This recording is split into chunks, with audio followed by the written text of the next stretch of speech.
Hello students. तो आपने भी कभी ना कभी ये डायग्राम देखा होगा आपके बुक में, या टीचर ने आपको समझाया होगा। और फिर कई इस तरह के कई सारे angle, alternative interior angle, vertically opposite angle, exterior angle, corresponding angle के बारे में बताया होगा।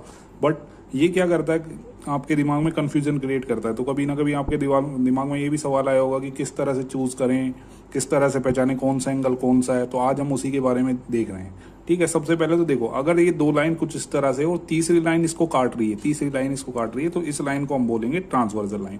इससे 8 एंगल फॉर्म होंगे। अगर लाइन 2 है तो 8 एंगल फॉर्म होंगे। ठीक है, अब कौन से, सबसे पहले दो तरह के एंगल हम देख लेते हैं, एक्सटीरियर एंगल और इंटीरियर एंगल।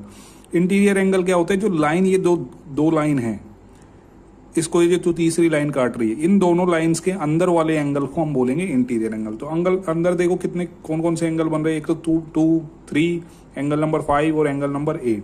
तो एंगल 2, एंगल 3, एंगल 5 और एंगल 8, ये है इंटीरियर एंगल। इसी तरह से बाहर की तरफ कौन से बन रहे हैं, 1, 4, 6 और 7। तो 1, 4, 6 एंड 7, ये है एक्सटीरियर एंगल। ओके, नाउ अब आते हैं वर्टिकली अपोजिट एंगल के ऊपर। वर्टिकली अपोजिट एंगल क्या है, दो लाइन एक दूसरे को जब काटे तो जब एंगल बनता है वो बनते हैं वर्टिकली अपोजिट एंगल। तो देखो यहाँ पे वर्टिकली अपोजिट एंगल कौन से है, 1 और 3 ये दोनों वर्टिकली अपोजिट है।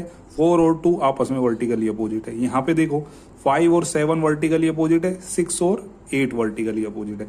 अब इसमें रिलेशन क्या होता है, तो जो वर्टिकली अपोजिट एंगल होंगे ना, वो क्या रहते हैं, हमेशा इक्वल। यानी 4 और 2 ये दोनों एंगल हमेशा क्या रहेंगे, इक्वल। क्यों इक्वल है, क्योंकि ये वर्टिकली अपोजिट एंगल है।